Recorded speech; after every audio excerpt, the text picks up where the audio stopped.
Good morning, everyone. I'm Felix, and Happy New Year to all of you. Today we have a New Year special talk. We are opening 2023 with a very special talk, an invited talk, which is rather an interaction with Professor Balasubramanian Anantarayan. Professor Anantarayan is a professor of Center for High Energy Physics, though he mostly work on low energy physics as per my understanding at IISc Bangalore. And he's going to talk today on a conversation on a life in science. That is going to be a very interesting, it's going to be completely interactive talk. I can see a lot of people here in the YouTube, and please pose any questions to Professor Anand by the chat box. So I will be picking few questions from your chat box. So whatever the comments or questions or whatever you have to Professor Anand, you're welcome to pose these questions. So yes, so 2023, we are going to have a grand beginning with this fantastic talk. I'm looking forward to you. And before that, today is also the birth anniversary of Satyendranath Bose, another a great physicist. So we are really privileged to have you with us, sir. And Professor Tiwari, sir, our Honorable Vice Chancellor, is having some network issue, but probably he will be joining shortly. So he also asked me to convey his New Year wishes to all of you. Hopefully he will be joining in a few minutes' time. So let me briefly introduce sir, and yes.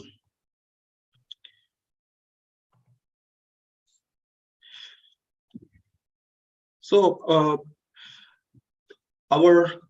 the guest, Professor Balasubramanian Anantarayan, is, as I told you, professor at the IISc Bangalore in the Institute of Science. He did his bachelor's, the BTech in chemical engineering from IIT Madras. Then after that, he did his master's in physics from University of Delaware in Newark in the US.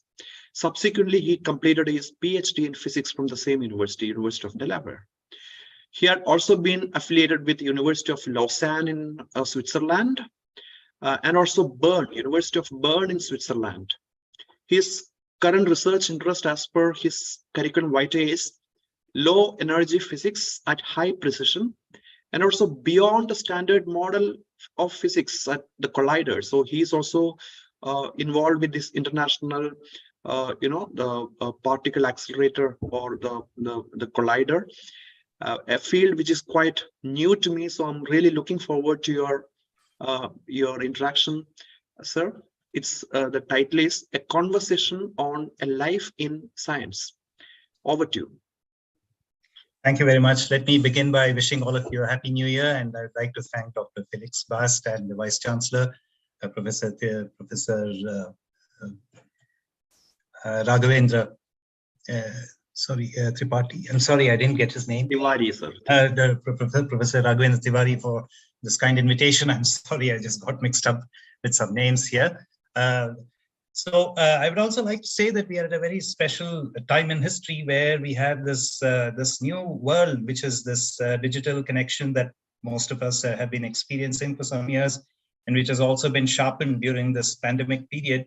And it has also opened our minds to many possibilities, such as interactions of this kind, where, in a large country like this, for us to travel and to meet each other is very difficult. However, on this information highway, we really have the possibility. And since we are a country where we are really short of people in many, many areas, it also gives us an opportunity to meet each other and to exchange ideas with very minimal consumption of resources, and also gives rise to these new possibilities. Having said that, I think many of us have also got sort of bored with very, traditional talks in the online mode, where the speaker is saying something and there are slides being shared, and then the screen is being shared, and then the speaker is changing slides all the time, and then there's an information overload. So in fact, in this regard, I would like to draw your attention to a person, Patrick Winston, who has given many talks on how to give talks. And one of the points that he emphasizes in that is that all of us have only one language processor. That is, either we are able to listen to whatever is being said to us by the speaker, or we read what is put up in front of us, whether it is on the whiteboard or on the screen. So he says you can't really do both, which is the reason why he would always insist that as soon as anybody comes into the classroom, they have to turn off their mobile phones and have to shut their laptops. Otherwise, and he has also emphasized that one should not overload transparencies because the brain is not really capable of assimilating both. So keeping this in mind, I decided today that I would just speak to you and have no slides at all. I come from an era when, there was not even any television when I was a kid. In the city of Hyderabad, only a couple of big metropolitan centers had television in that era. So we grew up either with interactions with teachers or with scholars or older people or relatives or aunts and uncles, and we would learn a lot from what they would say. So this is through real life experience and also from special talks that would be given to us by various invitees, either to schools or colleges where we were. In IIT Madras, when I was a student, we had something called the extramural lecture series. And this was an amazing invention where very eminent persons would be invited. And then this is an impression that would stay with people for a long time. At least it has stayed with me. The kind of persons that I have seen at these extramural lecture series, for instance, R.K. Lakshman came once, Arthur C. Clarke came once, and also a person, Charles Duke, is one of the men who had walked on the moon. So it was very important actually to see people and to hear them. Today on the internet, we have thousands and millions and billions of YouTube. And so in principle, anybody can download anything they want and listen to any talk they want. So then you may ask, what is the purpose of one more talk like this? I think the purpose is, first of all, I think there's also a cultural factor to this, that is, we Indian people like to hear each other speak because we have an idiom, we also share the language and also our life experience. So it's very different. So today, if you go to the YouTube and you want to hear a talk on something in science, it invariably takes you to a website in MIT, or it could be in Caltech, or it could be somewhere in University College London. And then it also creates the impression that all this work is done only by people in other countries and so-called advanced countries, while in India, we do not have much contact with each other. What does a living, breathing scientist in India do? What is his or her life story? And of course, we also have a couple of exemplars that we always put up. For instance, you just saw a picture of S.N. Bose, very celebrated person. Or then you would hear of the life of C.V. Raman, or you would hear the life of Meghnad Saha. Or, sometimes we may hear the life of Hargobind Singh Khurana, who's also from Punjab, of course, and a few other names. But typically, many of these people that one hears of, the iconic persons, are all people from a different era. So how does one actually relate to the present day experience? Who are the people who do science, and what is their life story, and so on and so forth. But of course, I've also reached an age when I've started to talk about my past, although I still have a few years of service ahead of me. But I reached an age at which, for instance, my parents had retired when they reached my age, and many others. So it is actually a kind of a crossroads at which I am. But it's also important for people of my age group to tell the younger generation and also talk to other teachers in the field about what we do and how we have gone about our life. So this is one of the things that I wanted to talk about today. There's another thing that a friend of mine told me. She actually works in the publishing industry. She's very much involved in technical writing and technical books. She gets contributions from writers in fields of engineering and physics and mathematics. And she made a very interesting observation to me that Indian students like books written by Indian authors. Now, this came as a big surprise to me. Why should this be the case? I mean, after all, if it's mathematics, or physics. These are all supposed to be universal subjects. So why is it, or how should it matter what the culture of the person who's writing a book is? I think it's because it's a derived human experience, and as an Indian person, you have interacted with Indian students. You know what their weaknesses and strengths are, and what it is that they are looking for in a teacher, what it is that they are looking for in an interaction. Let us say, if I was a tuition teacher, what would my student ask me? For instance, I think many of our students like to see many intermediate steps worked out.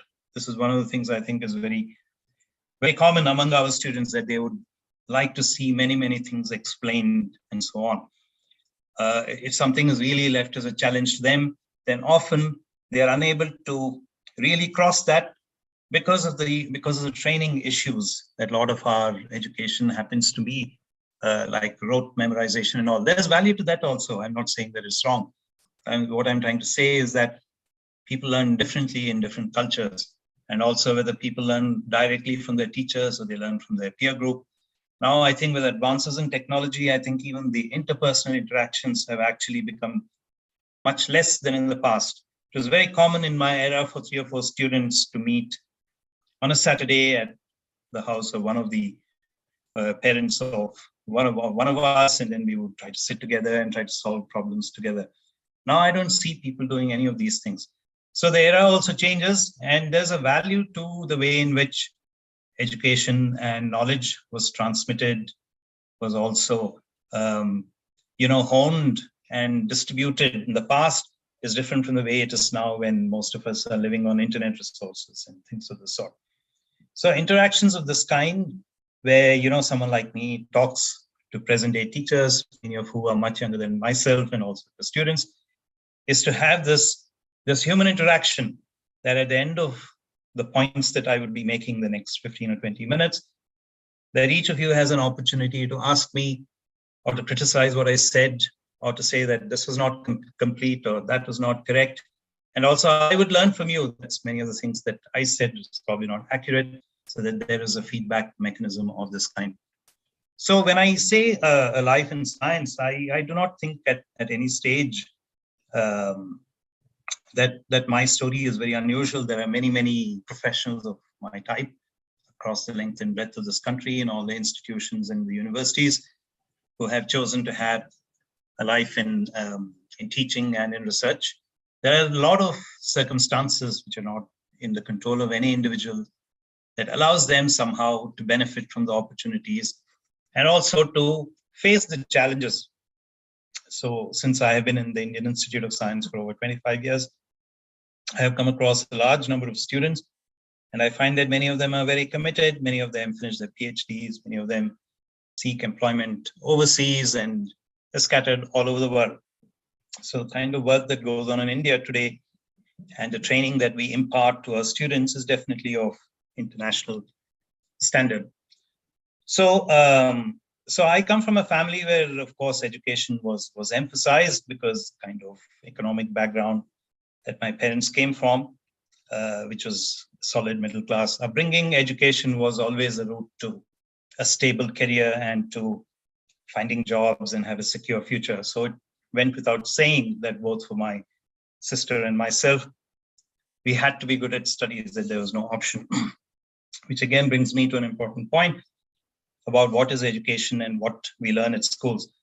It is not about getting the highest marks or having cutthroat competition. Many of these are, of course, factors in life, but also to make sure that one learns a subject and invests one's time wisely to learn the fundamentals. I think these are the very crucial points that people who give a talk of the kind that I'm giving have to make, that it's very important to learn fundamentals. And this is universal. It cuts across disciplines. It doesn't really have to be the case in just science. It's also the case if you're going to be a chartered accountant or if you're going to be a doctor. All the attributes that we normally assign to science, which is fundamentals and clarity and precision, they hold for all disciplines, whether you're an economist or whether you're going to be a doctor. You're not going to go to a doctor who doesn't know whether the medication is in milligrams or in grams or in kilograms, right? So things like units and mathematics are fundamental to all spheres of life. This is also true whether a person is in humanities. A person, for instance, who's a musician probably knows much more mathematics than people in other spheres of life, because they have to communicate their knowledge to each other, and everything that they do is in terms of harmonies, which are precise and mathematically defined notions. So today in India, we have, of course, this, and we've been having for a long time, a lot of emphasis for students to opt for engineering courses or medicine or commerce, which is all natural because everybody needs to also, find a job and be gainfully employed. But the point that I want to keep in mind is that one should also have an open mind that as a student, if you if you have very strong fundamentals, you also have the possibility of moving from one field to another. That in today's world, there are no strict barriers. You don't know when mathematics turns into physics and when physics turns into engineering and when engineering turns into biophysics.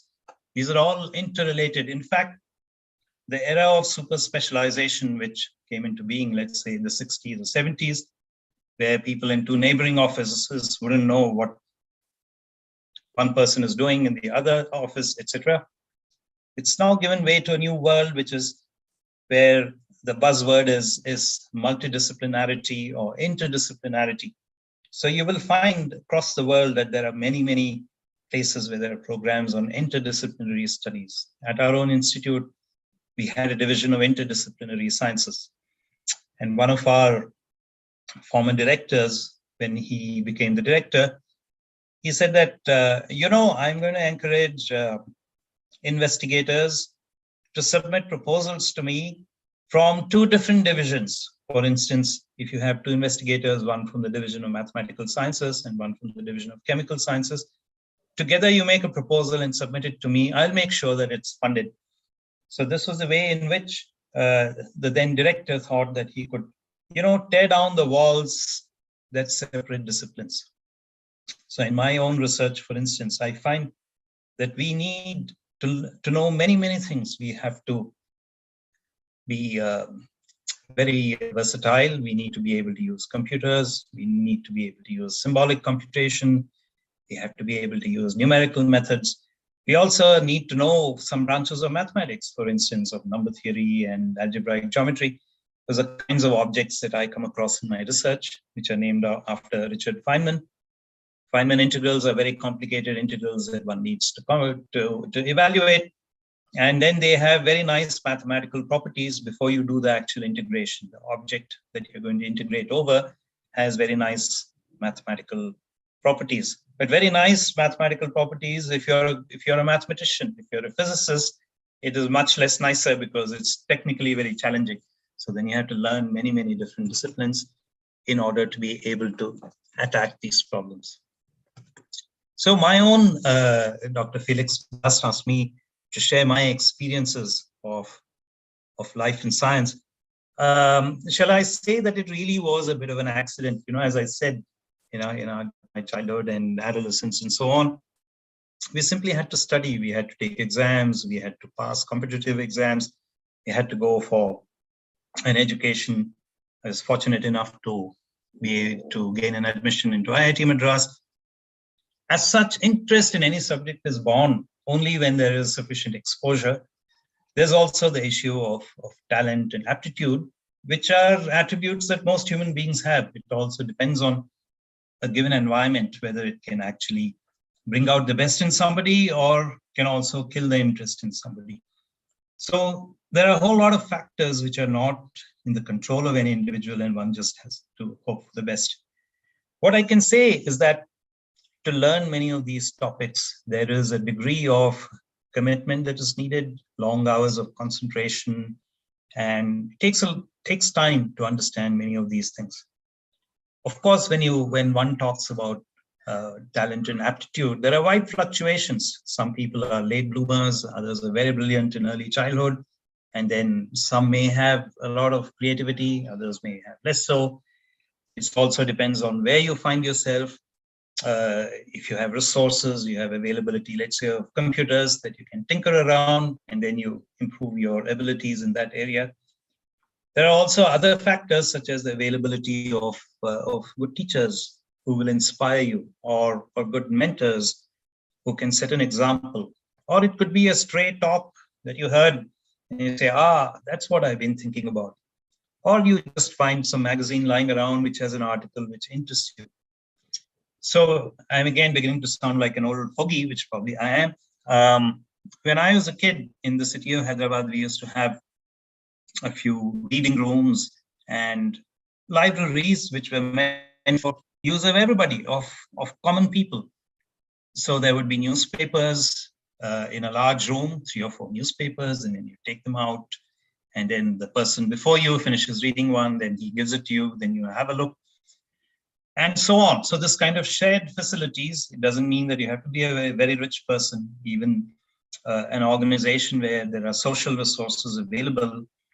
And then magazines. Magazines was a way in which many people of my age group got a lot of information. There could be targeted magazines like Junior Science Digest or Science Today, or it could be publications from the USCFI, United States Educational Foundation, which used to produce something called SPAN. And SPAN magazine would carry articles on the latest Apollo programs, and it would tell you about the latest satellite that was launched. Or there could be an article on some very gifted individuals and what they have been doing, things of this sort.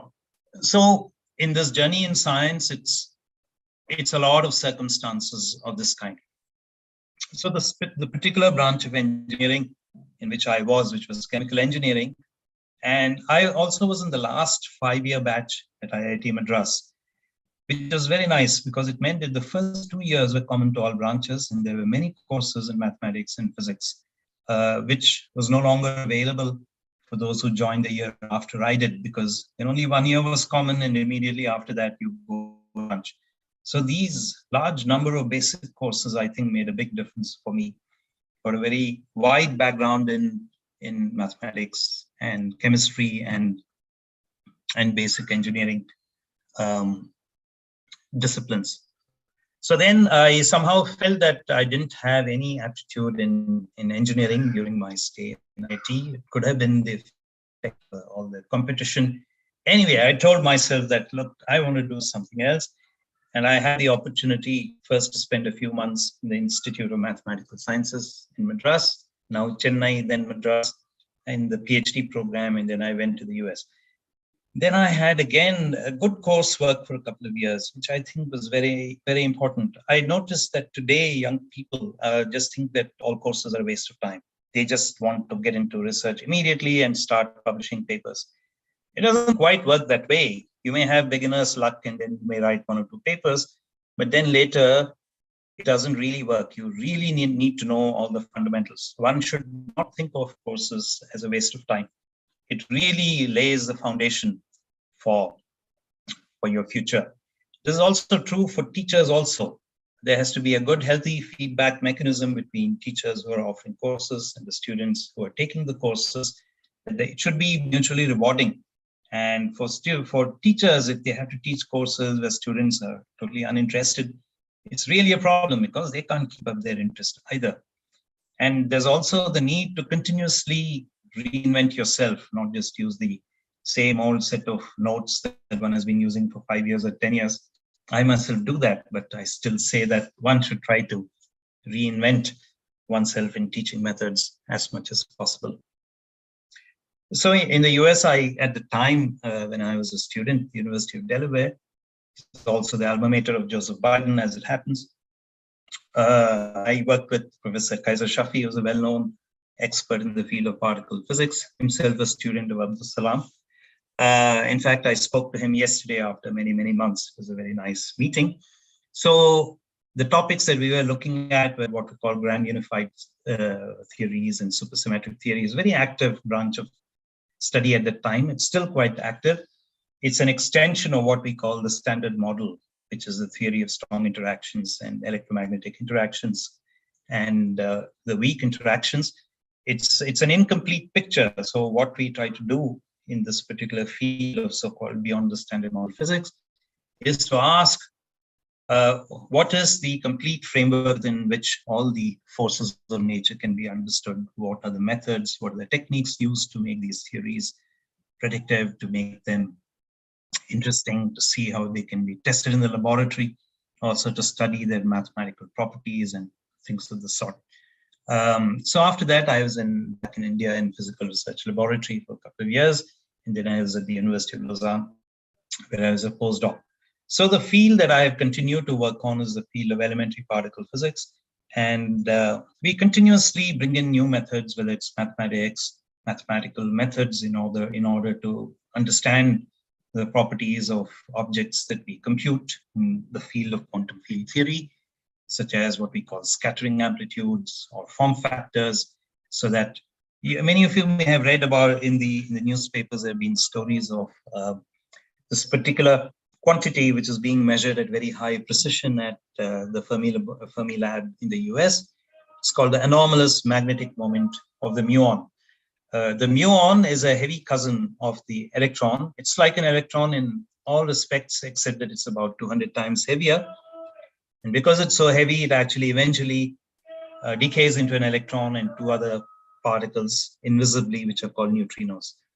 Now, the electron and the muon, these carry what is known as spin. So they're like a spinning top, and this was proposed long ago, and it was explained by people like Pauli and Dirac and people like that.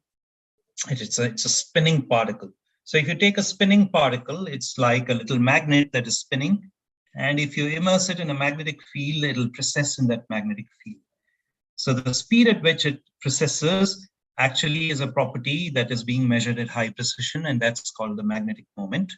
And a departure from the prediction that classical theory makes is what is called the anomalous magnetic moment. So this is a quantity that is being measured at very high precision, and it's also calculated in theory. So there is a gap between the measurement and between the theory. So they don't agree with each other.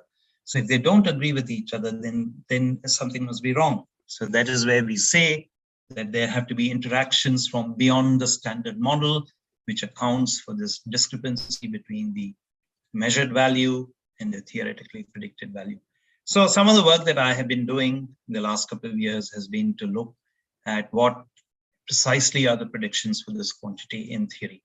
So we have to rely on data measured in many other experiments of other observables and to put it all together to get a coherent picture. So this is the kind of work that I do and that I've been doing for some years now.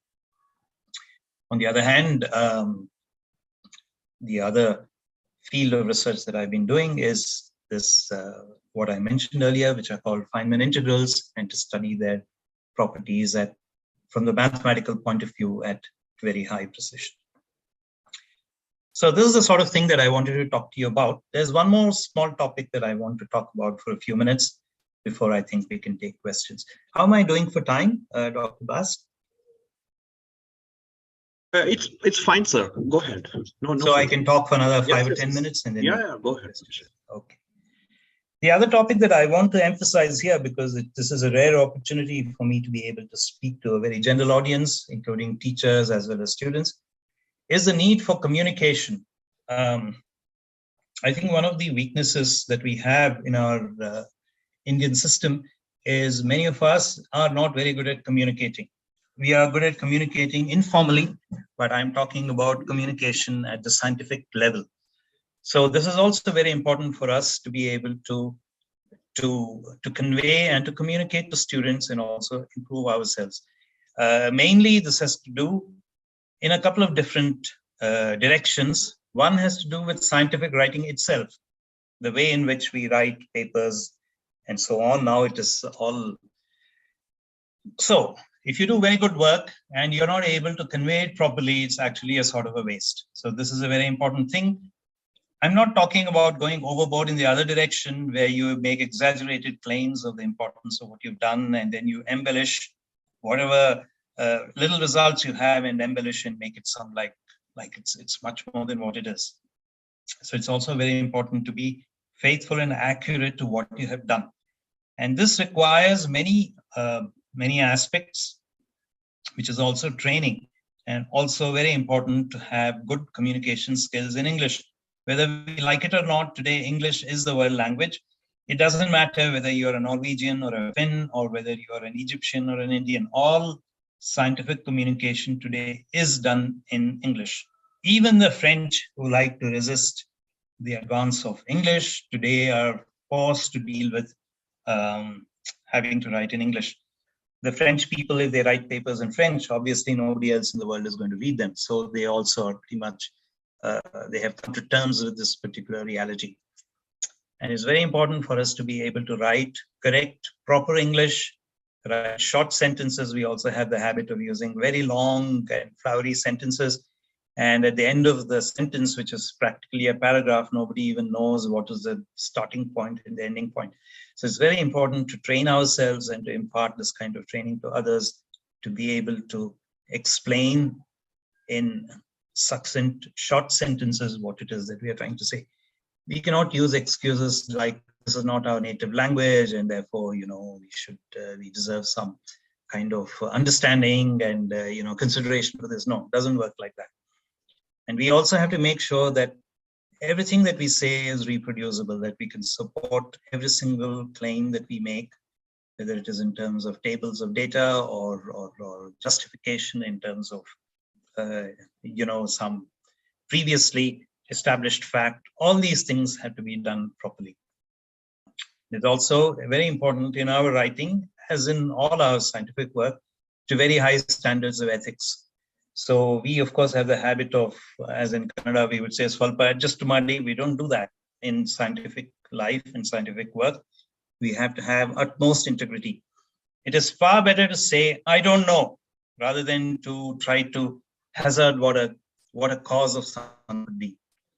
And we also, in our trade, which is that of scientific research and teaching, we also have to deal with referees and the entire editorial process. It's all part of our trade. So we have to be able to deal with many of these things. So this is one of the points that I wanted to make today. And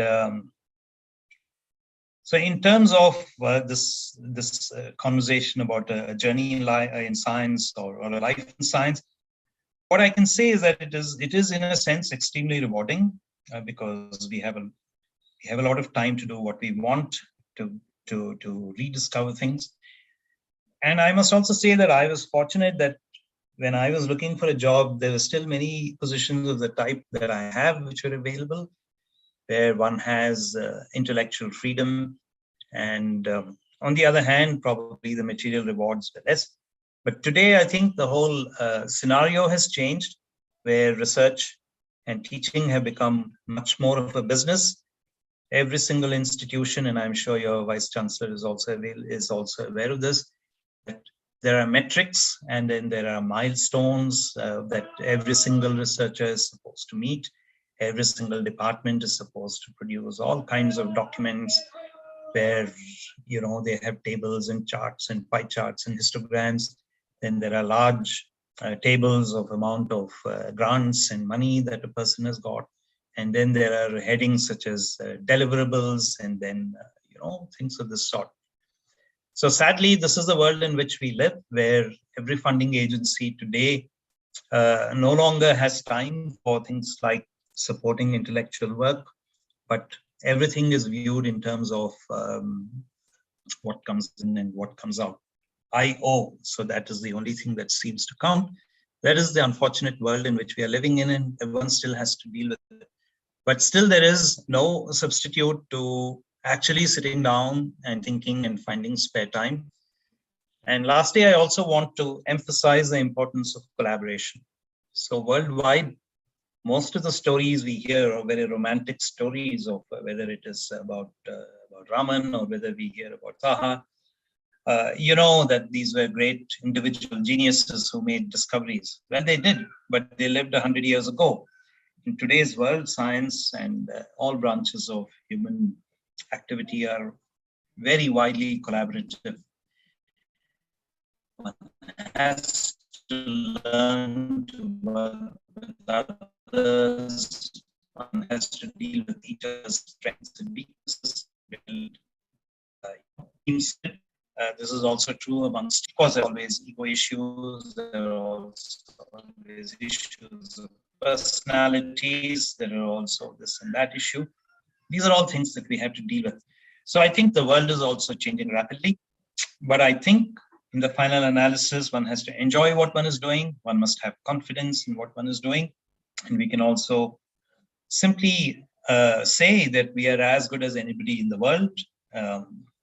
If we do our work honestly, sincerely, and challenge ourselves, and we meet all the milestones, for the lack of a better word, and all the yardsticks, then hey, this is also a profession like any, and we are fortunate to be in such a profession.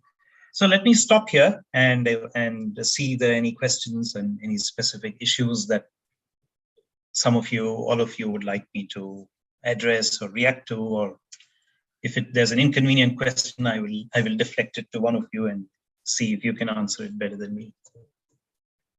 Thank you. Yeah, thank you so much, Professor Anand, for a fantastic talk. And of course, it's very interactive. You shared your story, your life and how you ended up in IIT Madras and then finally in IISc Bangalore, one of the most prestigious institute in India to do the primary research. And yes, so in your talk, of course, you highlighted the importance of interdisciplinarity and crosstalk in 21st century research. And also you highlighted the importance of science communication and of course, communicate in a good English, right? And also the scientific integrity towards the end of your talk, and also the importance of collaborators to produce something really worth publishing. So it's a fantastic talk. I really enjoyed the talk. And we have a panel here. Department of Physics is here with me. So before we start discussing, I have one question to you because you are also into science communication with a few papers in resonance. Yes. And you did say about muon, and I also have a something called Curiosity, the monthly science show, and I was just covered only yesterday. I was covering about this one, what to look forward to in 2023. And one of the most anticipatory work is the same thing, the muon, which you were saying, the G2 experiment, how the muon behave in magnetic field as a test of standard model of particle physics. So what is your take on this experiment? Are you expecting something really groundbreaking there? Well, I have actually worked on one particular part of the corrections in the standard model, which are what are called the hadronic vacuum polarization calculations. So along with Irinel Caprini, a very senior physicist from Romania, and one of my former students, and Diganta Das, who's at the IIIT Hyderabad, we have a series of publications. So it is actually a genuine mystery how all the estimates for these corrections in the standard model, they are very well determined, with relatively small errors. The errors actually that are assigned are fairly generous. So if actually one was even more nitpicky, we would actually make these errors even smaller. Whereas the experiment themselves claim to be very high precision with very small errors. So they are like that, and they don't agree with each other. So it really is a genuine mystery. So what is my opinion on this? Well, I haven't actually been to any major international conference on this subject in many years. So this is constantly being discussed at every single press conference, at every single scientific conference, at every workshop where these experts meet, and there simply isn't agreement why there is a disagreement. So for me to offer any opinion on this would be to do a disservice either to the theorists or to the experimentalists. So I really cannot say. So I think we really had to wait for one or two more conferences when they actually sit together and then they tell us what their opinion is on this matter. It seems to me very unlikely that at this very low energy, there are other interactions which don't show up anywhere else. That is very difficult to imagine how such a thing could be. So perhaps each of them has to relax their errors a little bit and then they may come into agreement. But then that would also be a cop-out. So it is a very interesting question, and I just don't want to prejudice any listener one way or another about whether the theory is wrong or the experiment is wrong. So sorry for that non-answer that I just gave. No, you did a great answer to that. Yes, so looking forward to it. So now let us open the floor for my colleagues from physics department. Professor Mahapatra is here. Are you there, sir? Santosh? Yeah, sir. You may start the discussion. Over to you. You may also turn on your camera. All of you, all the panelists can turn on your the camera, please. Actually, I am totally agree with Professor Anand that about collaboration and multidisciplinary work, and it is really I think we have lost him, or is it me, or is it his connection? Yeah, there is some issue with his connection, it looks like. Okay. Yeah. Prashant is also here, Dr. So, Professor, Anand, it was very nice talk. We are very happy. I mean, after Thank a you. long time, I heard such a balanced talk, discussing generic thing also and coming to special thing in no time. So regarding this mu, this meson, this thing. So, what about the conservation of parity? I mean, Of course, we have some. yeah, I think he is here now. Yes. Okay.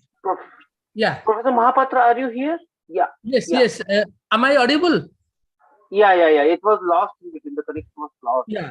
Actually, I totally agree with Professor Anant about this collaboration and in multidisciplinary work. It is nice talk. So we have collaboration work, and we will enhance also will enhance this collaboration as well as multidisciplinary work. Thank you, Professor Anand, and we'll do it. Definitely, we'll do Yes. it, and it is a really motivational work for. Motivational talk for all of. Thank you. All of us. Yes. There was a question from Dr. Alegaonkar. Yes, sir. Actually, it was very nice. Your work on this meson theory is very nice. One question which I would like to ask you about this meson field theory. What about the conservation of parity and gauge invariance? I mean, in this theory, conservation of parity is a question thing, because like momentum conservation and other conservation, but then the parity conservation will come in a mysterious way. So what is your take on that? I mean, will this be a will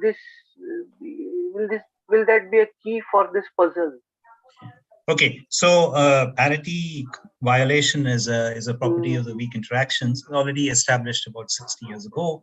If you ask the question, why is there parity violation? Of course, nobody knows. We know how there is parity violation. It has to do with the structure of the currents that interact. So the weak interaction in the charged current sector is maximally parity violating. As far as we know, there are many constraints which say that it's maximally. So in the principle for the measurement of the G-2 of the muon, which is a spinning muon, it actually then decays and then it emits the electron. And there's a correlation between the spin of the muon and the momentum of the electron that is ejected, which is strongly correlated to parity violation. So the measurement principle of the G-2 in all these experiments, it wires in parity violation as a given. So maximal parity violation. Whether there could be departures from such a maximal parity violation, could that be causing this apparent discrepancy between theory and experiment? In the sphere of ideas and notions and schemes, it is a possibility, except that it is very strongly constrained from other sources also. So if you talk to the experts, they will say that any possible departure from maximal parity violation is actually so strongly constrained that it cannot possibly account for the difference between the theory and the experiment. Okay. Yeah. Thank you, sir. Thank you so much for the. All right, so I will just pick a few questions from the audience. So Yes, one is that how, sir, what are your tips on increasing creativity and imagination among students? Well, I can recommend cod liver oil. No, I don't think so. I don't think it works like that. This is, of course, it's a very important question. It's a very challenging question. And I actually feel a little sorry for young people today because there has been an exponential rise in the amount of information and exponential rise in the amount of knowledge. For a young person today to have to deal and grapple with this infinite amount of information, seemingly infinite amount of information that is available because of knowledge production in the last 50, 60 years, especially one might say in the post-World War era, where, with rapid expansion of education all across the world, even a country like US, which had a relatively small number of universities before the Second World War, saw huge mushrooming of educational institutions and millions of human beings have been producing knowledge everywhere, whether it was in the former East Bloc or in developing countries like our own. There's been a huge expansion in the amount of knowledge. So it's overwhelming for a kid. Oh my God, how am I going to cope with this? So this is where they also need guidance. They also need support and mentorship. Do you clutter up your brain with every single thing on the internet? Or do you have to be selective about what you learn, how you learn, all these things? As I was saying, in our era, a lot of knowledge and education and learning came from print matter. And the way in which, and recently I was also seeing somewhere, that there's a difference between how the human brain learns from print matter and how it learns from looking at things on the internet screen.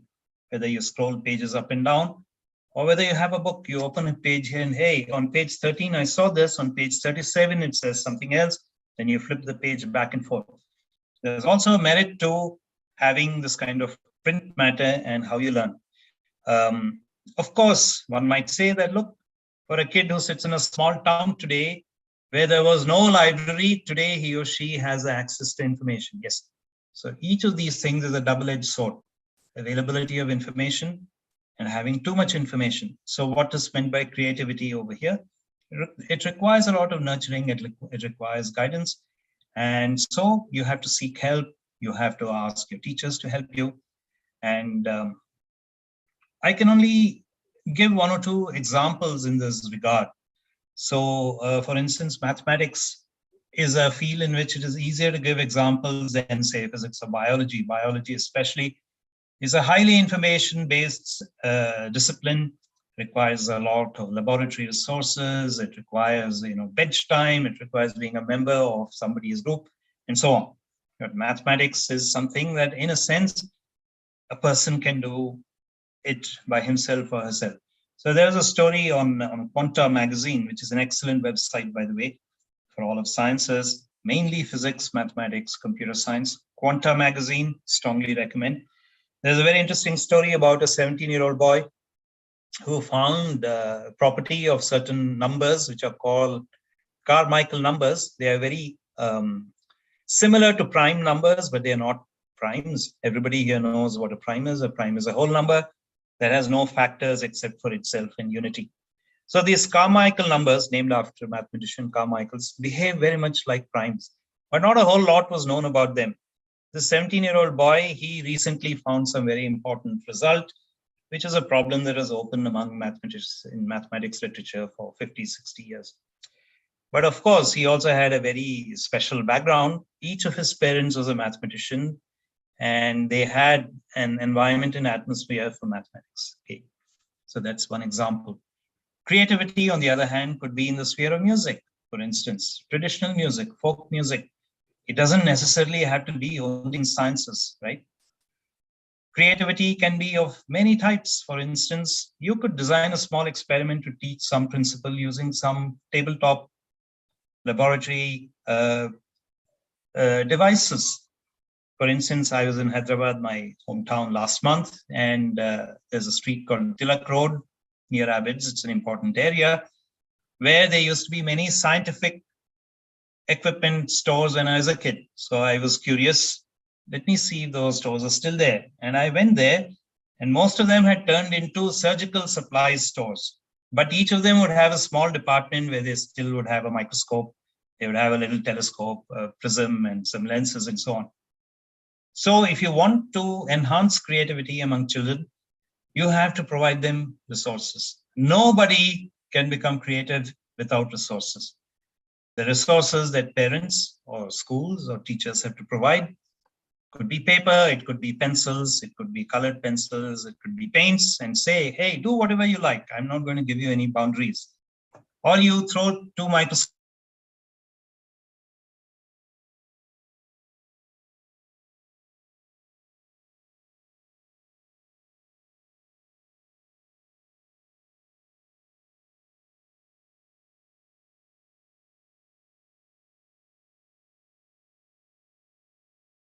Professor Anand lost his connection. We'll wait for a while. Somebody would say, I have just disproved Newton's third law. Somebody else would disprove Newton's first law. Yet another person would disprove special theory of relativity. Now, creativity does not mean crackpottery. It means something that makes sense, which has to be in accordance with the principles of science. And the principles of science rest on falsifiability and verifiability. It also has to take into account all the past knowledge and past experience. You can't suddenly come in the year 2023 and say, everything that we knew for the last 2000 years is wrong. And this is what I say. Now, you don't do that in other spheres, right? But somehow in physics, we have a way of attracting people who want instant fame by having overthrown Einstein or overthrown Newton. I hope I have answered this question. It's a very long answer for a very short question. Yeah, thank you so much, sir. And I can see that you also like a lot of poems. And do you suggest to read poem for creating the creativity? I could see that your favorite poem is by Ogden Nash, Yes. the Wombat. Yes. So would you like to read this poem today? Sure, but I don't have it with me right now. I have shared that in the chat box. You can just open the chat box. Okay, chat box. Okay. This is just for fun. Okay. This is a very, very hilarious one. The wombat lives across the seas among the far antipodes. He may exist on nuts and berries, or then again on missionaries. So he's making fun of missionaries also. Let's see. His distant habitat precludes conclusive knowledge of his moods, but I would not encourage the wombat. I would not engage the wombat in any form of mortal combat. So you see, it's just a hilarious way of putting together some words. They're mainly like nonsense, but still the final product makes sense. So the question here is, as human beings, there are many different compartments in our mind. We all have a scientific life, we have an emotional life, we have a psychological life, physical life, and so on. So we don't know how which part of the brain interacts with which part. All in all, every human being needs to have a fulfilling life in every sphere of his or her existence. So it's not like scientific life, scientific creativity is completely different from all other human experience. So I think it is important to have a balance between various dimensions of your life, your personal life, your professional life, and so on and so forth. So, one person may find painting to be very, very relaxing. Somebody else may find music to be very relaxing. Heisenberg is supposed to have been a very high-level pianist.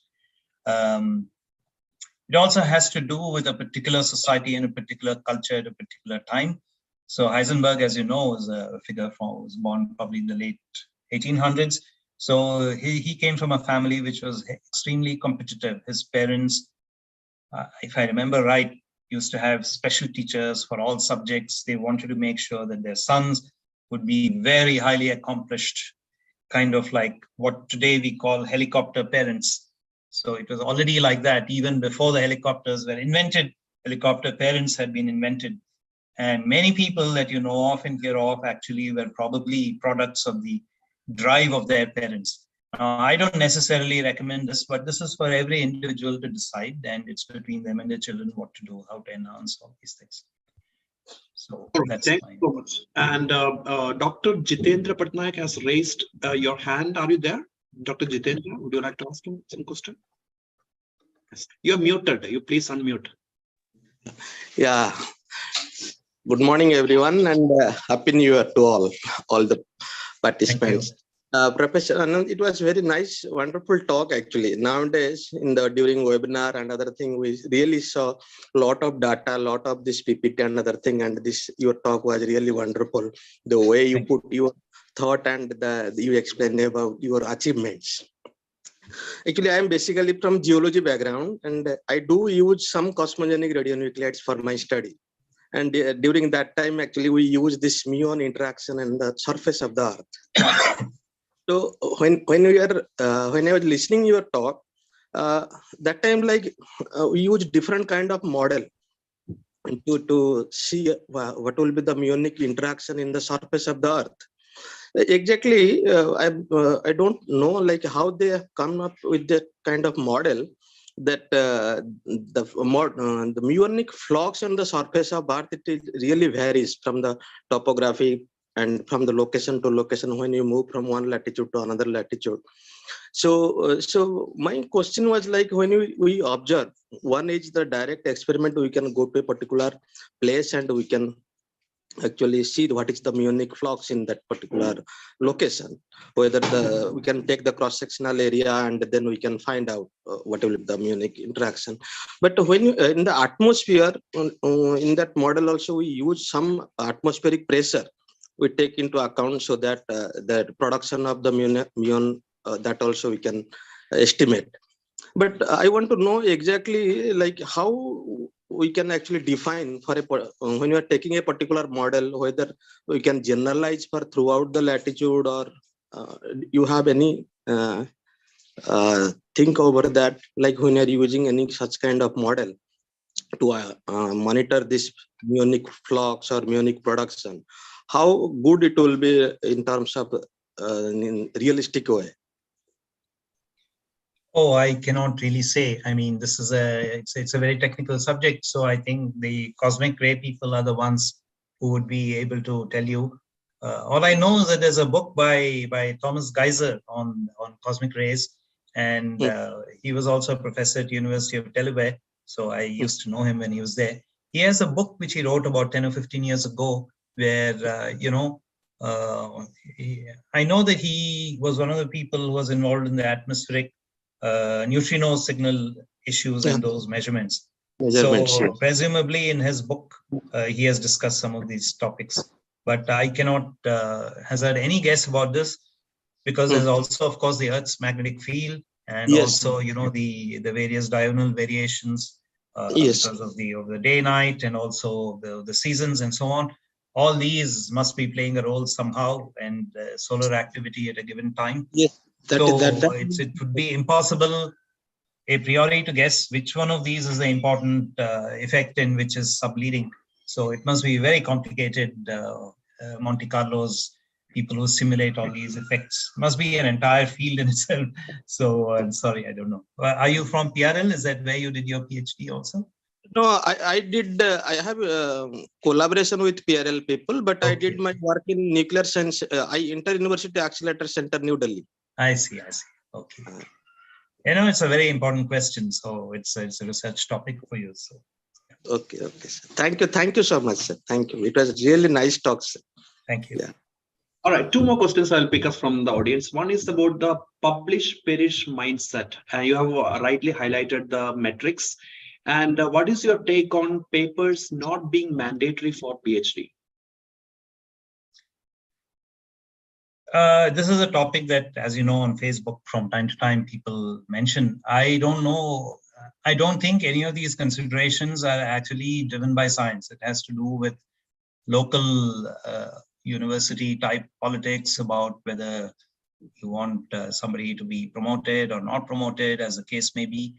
In a sense, forcing people to publish has also given rise to a whole industry of bogus publishing with all kinds of predatory publishers of very dubious quality, and also you can pay and publish. So what's the point of that?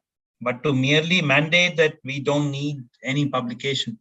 What does a publication mean? A publication is not something that has fallen from the heavens. It's also a man-made institution where if we say that there is a degree of ethical behavior in a given community, somebody has done a certain body of work, it is evaluated by some peers who also agree that this is sufficiently good work, meriting publication in the sense that something is being said which we did not know before this work was done. That is what is meant by a publication.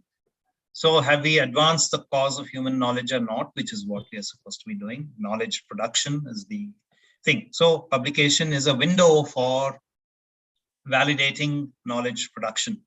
So to that extent, publication is honorable.